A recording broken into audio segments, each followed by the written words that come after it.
Good afternoon प्यारे बच्चों। आज हम लोग एक गांव के बारे में जानेंगे जिसका नाम है Palampur. And this village is a imaginary village. एक काल्पनिक गांव है और इस गांव में कौन कौन से एक्टिविटीज होती है उसके माध्यम से हम जान सकते हैं कि भारत के गांव में क्या क्या चीजें होती हैं। जैसे आपकी माँ खाना बनाती हैं और एक चावल देखकर पता लगा लेती हैं कि चावल पका है कि नहीं, उसी तरह से नसीब में एक चित्र के बारे में अगर हम जान जाते हैं तो हम आसानी से फसलों के बारे में, कृषि के बारे में, उस क्षेत्र में कौन कौन सी एक्टिविटीज होती है उसके बारे में हम आसानी से जान सकते हैं।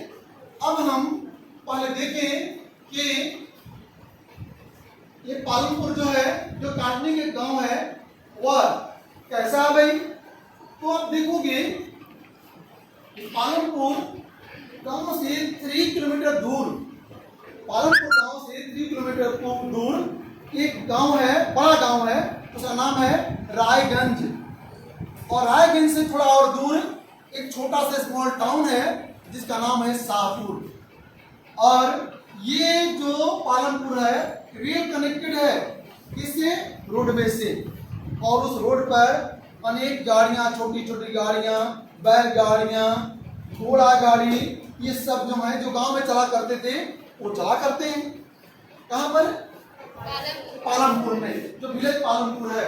अब आप देखोगे कि विलेज पालमपुर में जो पालमपुर गांव है वह उत्पादन कैसा होता है भाई। जिस तरह हम लोग ज्योग्राफी में पढ़े हैं उद्योगों को प्रभावित करने वाले बहुत से कारक होते हैं, उसी तरह से कृषि को भी प्रभावित करने वाले बहुत से कारक होते हैं।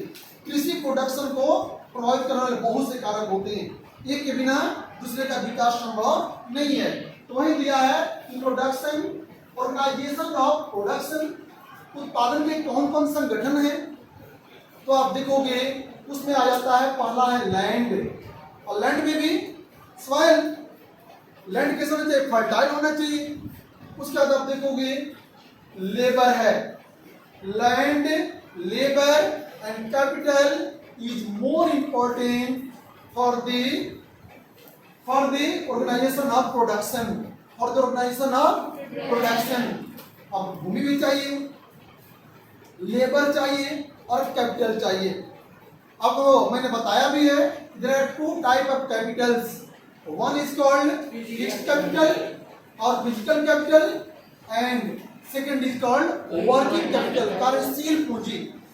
अब जो फिजिकल कैपिटल है, जो फिक्स्ड कैपिटल है वो एक जगह फिक्स हो जाएगा, स्थिर जो रहता है। जैसे मान लो मशीन से, टेक्नोलॉजी है, उसमें हमने एक बार पैसा लगा दिया तो दोबारा उसमें लगाने की आवश्यकता नहीं है, वर्षों तक वो चलेगा।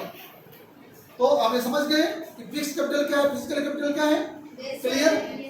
इसके बाद आप देखेंगे कि वर्किंग कैपिटल क्या होंगे भाई।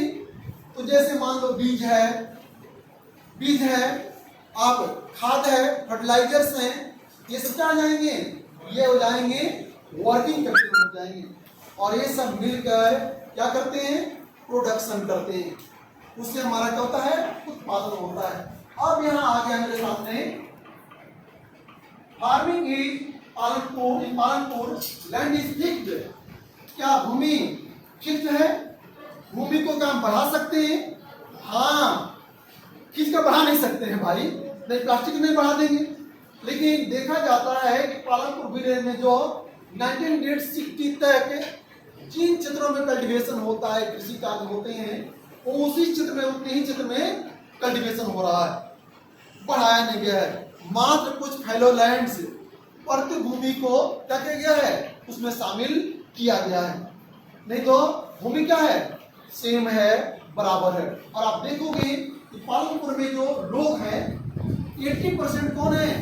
अपर कास्ट के लोग हैं, जिसके पास भूमि है ज्यादा। 80% अपर कास्ट के लोग हैं जिनके पास भूमि है। और 20% जो दलित जाति हैं, कौन है? दलित जाति हैं।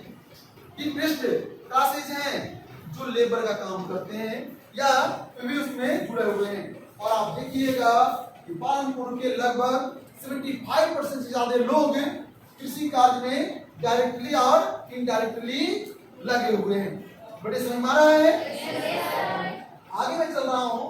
अब देखोगे is there a way one can grow more from the same land? क्या एक ही भूमि में क्या अधिक से अधिक हम खेती कर सकते हैं?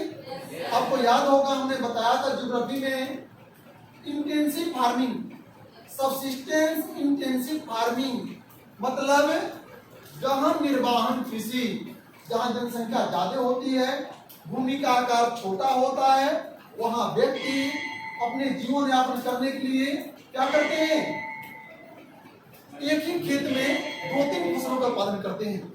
जैसे पालनपुर का ही लीजिए, पालनपुर में लोग क्या करते हैं? खरीफ फसल की खेती करते हैं। पहले मान लो आपको मैंने बताया था कि there are 3 type of crop patterns, फसलों की प्रक्रियाएं 3 हैं। एक है खरीफ क्रॉप्स जो बरसात के दिनों में वर्षा ऋतु में बोई जाती है और वर्षा ऋतु के अंत में काट दी जाती है। एक होता है आपको रबी क्रॉप्स, प्लेट क्लास से पढ़े थे, रबी क्रॉप्स जो क्या करते हैं वह विंटर माने दिसंबर में बोते हैं और मार्च अप्रैल तक काट लेते हैं। और एक होता है जायद क्रॉप्स जो हम मई में बोते हैं और जून जुलाई तक काट लेते, माने कम समय लगता है उसमें। जैसे कुकुम्बर है, ककड़ी है, खीरा है, मस्कमेलन है, all these are coming in zaid crops. Is it clear? लेकिन पालनपुर की बात अब देखो, वहां लोग क्या करते हैं?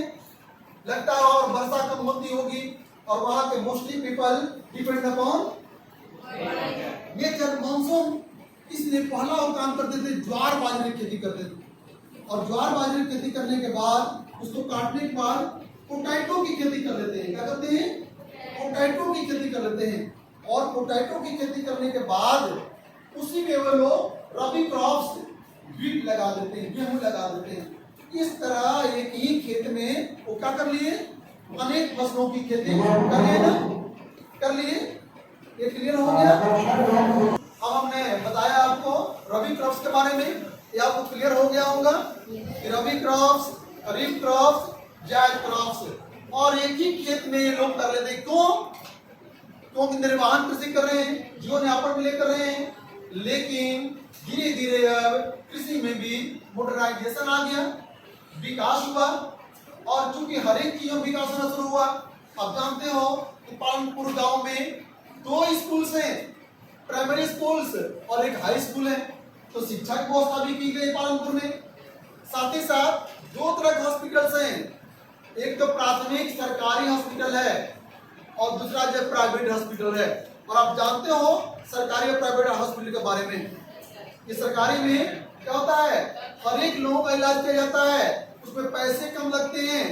लेकिन प्राइवेट में क्या होता है? सुविधा तो अच्छी होती है लेकिन पैसे ज्यादा लगते हैं। जो भी हो ये भी है। और आप देखोगे इस तरह से आप पाओगे पालनपुर में 3 एक्टिविटीज होती हैं जो हम लोग पहले पढ़ चुके हैं। प्राइमरी एक्टिविटीज में कृषि कार्य जाता है, सेकेंडरी एक्टिविटीज में छोटे छोटे उद्योग धंधे भी वहां फैले हुए हैं। कहां पर? पालनपुर में। जैसे छोटे छोटे उद्योग धंधे हो गए। और तीसरा क्या है? शिक्षा की व्यवस्था भी कर दी गई है, चिकित्सा की व्यवस्था कर दी गई है और मीन्स ऑफ ट्रांसपोर्टेशन भी है। क्या है? मीन्स ऑफ ट्रांसपोर्टेशन की व्यवस्था वहां पर की गई है। इस तरह पालनपुर के विकास में सभी एक्टिविटीज जो है महत्वपूर्ण भूमिका निभा रहे हैं। ये समझ में आ रहा है? अब फिर मॉडर्नाइजेशन किया गया उस विकास में, परिणाम क्या हुआ कि वहां पर कृषि के विकास के लिए ट्यूबवेल की व्यवस्था कर दी गई, इरिगेशन की व्यवस्था कर दी गई और इरिगेशन की व्यवस्था, फर्टिलाइजर की व्यवस्था, उत्तम बीज की व्यवस्था। परिणाम ये हुआ वहां पर उन क्षेत्रों में भी ग्रीन रेवोल्यूशन आ गया, हरित क्रांति आ गई। और हरित क्रांति परिणाम स्वरूप जानते हो कि कृषि के क्षेत्र में जो क्रांति लाई गई 1960 के आसपास में, जिससे जो है प्रोडक्शन में ज्यादा वृद्धि हुई, जिसको हम क्या कहते हैं? हरित क्रांति के नाम जानते हैं, ग्रीन रेवोल्यूशन के नाम जानते हैं। तो कृषि क्षेत्र में हुआ नहीं, और एक बताया था हम लोगों को operation flood, white revolution, that is also called white revolution. दूध के विकास के लिए क्या किया गया? ऑपरेशन फ्लड की व्यवस्था की गई, ऑपरेशन फ्लड की व्यवस्था की गई। और उसी तरह देखोगे yellow revolutions, blue revolutions and so many revolutions started here. नहीं, इस तरह आप पाओगे। आगे मैं बताऊंगा आपको कि इसका प्रभाव, जो हरित क्रांति हुई, इसका प्रभाव क्या पड़ा भाई? तो अच्छा भी पड़ा और बुरा भी पड़ा। अच्छा में क्या हो गई? प्रोडक्शन तो हुआ, प्रोडक्शन हुआ तो क्या हुआ? स्टैंडर्ड ऑफ लिविंग लोगों का बढ़ गया, राष्ट्र की आय भी बढ़ गई, इनकम भी बढ़ गया। लेकिन इससे भूमि का डिग्रेडेशन हुआ। अधिक इरिगेशन के कारण क्या हो गया? कैल्शियम की मात्रा बढ़ गई भूमि में। फर्टिलाइजर के परिणाम स्वरूप जो है भूमि जो है क्या हो गई? उसकी स्थिति खराब हो गई। इस तरह पाते हैं कि पालनपुर में जो है एक कृषि व्यवस्था है। अगले वीडियो चैनल में मैं आपको बताऊंगा इसका सेकंड पार्ट। आज आप इतना समझ गए होंगे सही तरह से। तो फिर हम मिलेंगे अगले दिन। धन्यवाद।